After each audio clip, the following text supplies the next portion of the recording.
Focus on the areas that matter to bring in money. As a CEO of my business, I want to be in charge of bringing in more business so we can grow. I don't want to work in the business on a daily basis. I want to work on it. Hey friends, welcome to the Business of Homestaging podcast. This is your backstage pass to business intelligence for creatives. Are you driven by your passion for design and decorating so much that you're happy to do it for free? That was me until I made 6 figures in my first year as a homestager. Yes, real estate staging is serious business with the potential for 6 or even 7 figures in revenue. Your talent is a great start, but building a profitable business requires so much more than creating beautiful spaces. Get the boost of confidence you need to monetize your talent, keep your phones ringing, and your pipelines full. Grab the popcorn as I pull back the curtains on the best kept secrets with inspiring conversations and success stories of challenges, wins, and everything in between. I've made so many mistakes so you don't have to. If this Nigerian girl can do it, you, my friend, can do it too. Let's go. In this episode, I'll be sharing 6 lessons that have shaped my business journey in the last 6 years. These are lessons that you won't find in a textbook or any training manual. And regardless of where you are in your journey, whether you're still thinking about it, is it the right one for you, or you are already doing the business or you're new to it, wherever you are, there are so many lessons to learn in here. You're about to get the good, the bad, and the ugly, and sometimes downright very unpleasant. Let's get into it. Lesson number 1, don't be a superhero. I used to be that person. We start out as solopreneurs. We're doing it all. You're the biller, you're the scheduler, you're the stager. Some people even do their move by themselves. You don't get any medal for doing it all. And so I have retired my cape. And the thing is that at the beginning, it's important to learn all those things. And in those building process, it's important to document your process. Once you start doing something, you have a process, whether it's the wrong process, it's the right process, it's your process. And it's important for you to start documenting that, because that is what you're going to pass on to somebody and be able to delegate and walk away and know that things are being done the right way. Now, there's always room for improvement, and that process will be ever evolving. But it's important to have one. A lot of people have it locked down in their heads without writing it down. And unless you're hiring people who are clairvoyant and can read your mind, there is no way that you're going to have success in that process of hiring and delegating. And just understanding that you're not meant to do everything by yourself. Yes, you can do a lot at the beginning, but as you grow, it's all going to get away from you. And I'm telling you this from experience.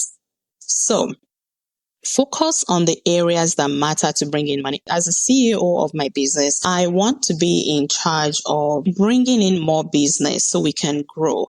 I don't want to work in the business on a daily basis. I want to work on it so I can grow. And as the CEO, it's important to work on myself so that the growth that I have will be passed on to the business. And for me to have a somewhat balanced life, that's a controversial topic because they always say there is no balance, but you have to find some kind of way for you to still be human and have your personal life and have your business without it eating up all your time and without you hitting burnout. Because the joy of your passion can easily be lost if you get too far and over your head. You're not an expert at everything. I am not an expert in bookkeeping. I'm not an expert in marketing. I'm not an expert in all those other things. You have to pick your jam. The things that you do well without effort, those are the things you should focus on.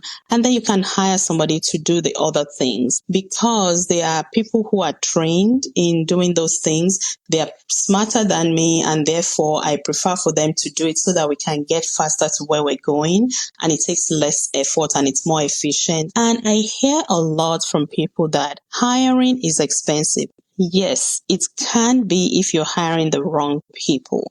But if you have the right people with the right skills, the right attitude, it is actually an investment that will get you faster to where you're going. So you have to think about the things that you don't enjoy doing, don't like doing, don't have the time to do, and delegate those things. And the clue most of the time is things that you procrastinate and things that you're always dropping the ball on, or things that are always on the back burner, even though they are important. That is your clue to things that you can delegate. Once you have a process, you have a guide to hand over to someone to do those things. So that was lesson number 1. Do not be a superhero, delegate. Okay. And then lesson number 2 is uncomfortable.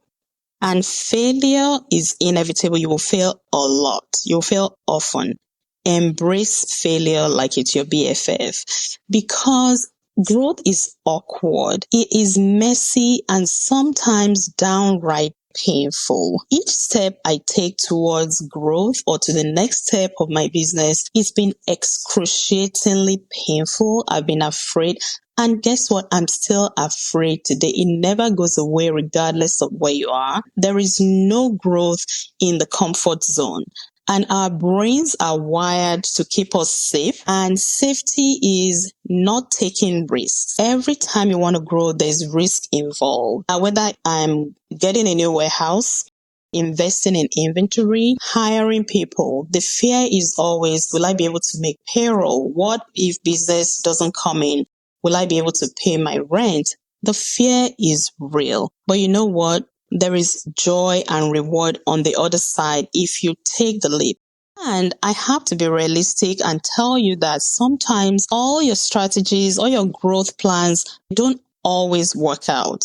But so what? That's where the failure comes in. And failure is also part of the process. You have to be willing to fail, because there are failures that come and you allow it to happen only once because they sting so bad. You have learned that business lesson and you'll never let it happen again. So give yourself the permission to fail so you can grow. So the lesson is, if you're not uncomfortable, you're not growing. So next time you feel out of your depth, embrace it. You're stepping into bigger, better vision for yourself and your business. And trust me, it always feels amazing on the other side. Each time I have taken that leap of faith and I've done it afraid, I've always reaped the result of it. It's painful in the moment, but the rewards are huge. So fail often, allow yourself to fail.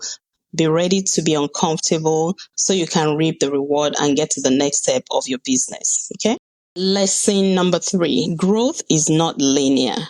And growth does not necessarily mean expansion. I used to think that for me to grow my business, it means that I needed to get a bigger warehouse, and I did. I needed to buy more inventory, and I did. I needed to hire more people, and I did. And guess what? I am back to a place now where I have learned to embrace linear growth. And let me explain what that means. Linear growth is, you don't have to go in the traditional sense of growth where everything needs to be bigger and expand in order for people to see that you're growing. And it's not a show of who has the biggest warehouse or whatever. Growth is very personal, and what growth means to you may be different from what growth means to the other person.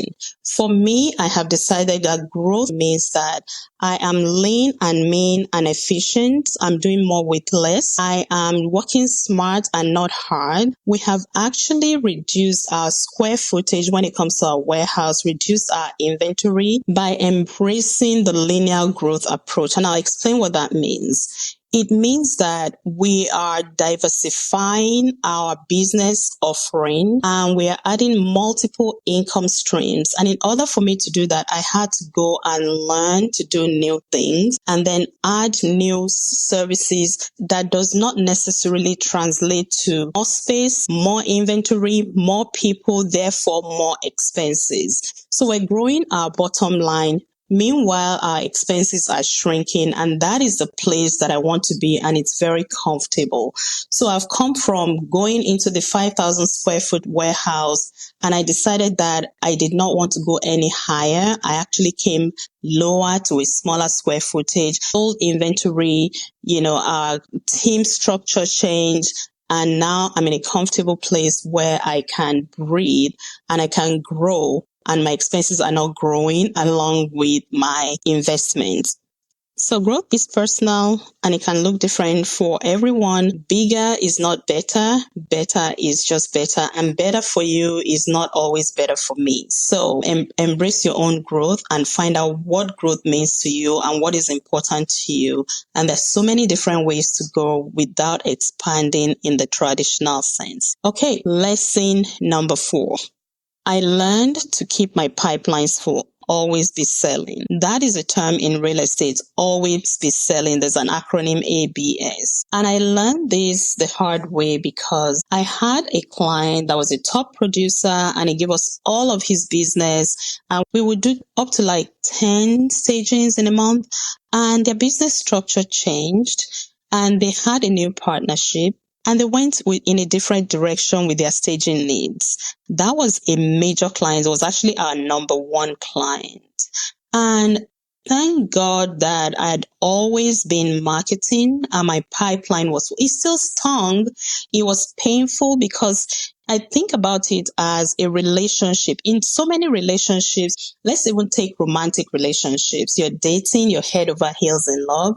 You're married, doesn't guarantee that there will be no breakup, that there will be no divorce. So you have to have a plan B when it comes to your business, because relying on one source, one person, I have a lot of agents who work with us repeatedly, but I never rest on that. I want my pipelines to keep bringing in new business. You always have to keep your pipelines open for new business to flow in, new people to find you, because anything could happen to anyone. Their business is not guaranteed. Therefore, your business is not guaranteed. I am an equal opportunity stager. Anyone can find us on Google and work with us. And that is how our business thrives, because the ones who are bringing you repeat business, they don't owe you anything. They don't have a stake in your business. The most important part of your business is to keep bringing in business. And that is one thing, the number one thing that keep entrepreneurs up at night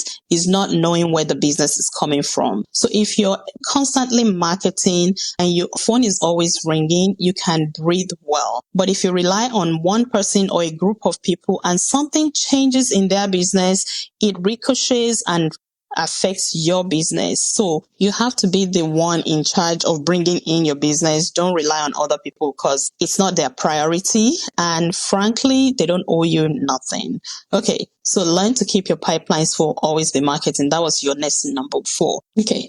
Lesson number 5. Business is business. It's not personal. We can get emotionally riled up, wasting unnecessary energy on things that don't affect the bottom line. I just don't sweat the small stuff. For example, I'm sure you've experienced this if you've been staging for a minute. You walk away from the staging, you've done a good job. After a long day, you see the photos online and you see that the client, agent, whoever you've staged for, they have moved things around and it's no longer representing your work. It is quite upsetting. And the fact that I can no longer now put this on my portfolio, but so what? Not everything I do need to make it to my portfolio. And they have paid me well. I did a beautiful job. And if they decide to move things around, It's their house, it's their money, on to the next one. I don't lose sleep over that anymore, but I used to. That energy that we're giving to things that don't matter, little things, it can take away the important things that we need to focus our energy on, bringing in more business and finding more people. I'm always about the bottom line. It's the drama versus the math. If it's not bringing me money, I'm not giving it energy. Focus on the big picture. If a client adds a flamingo sculpture after your stage, so what? And yes, that really happened. They were committed to the flamingo. They had one structure in the corner of the living room. They had a picture of another one in somewhere in the house. They had a little flamingo on the bed. You know what? It's none of my business. I have done my part. They've paid me. It's their money. It's their house. They can do whatever they want. So give your energy to things that improve your bottom line and make you money.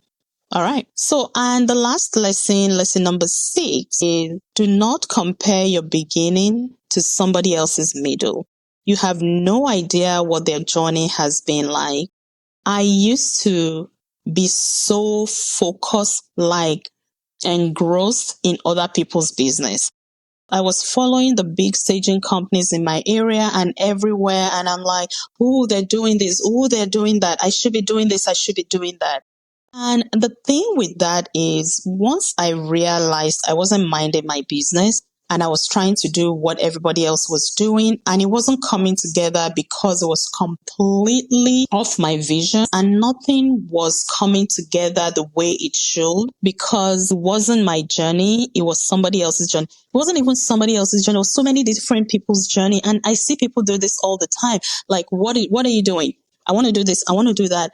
And it becomes all consuming and you're not minding your business. You're not watering your grass. That's why it's not growing. I went in the opposite direction where I became tunnel vision focused on my business. And I went to learn the things that I needed for my business. Even if I see somebody else doing it, I don't know where they've been. The resources available to them may not be available to me. Therefore, I have to focus on the resources available to me and what I need. How are they aligning with the vision that I've created for myself and returning to my why? I know when it sounds cliche when you say your why, but it's really, really important to help you recenter and recalibrate. It's your compass that guides you back home to what you should be doing, to fuel your passion, to increase and grow your business and grow as a person.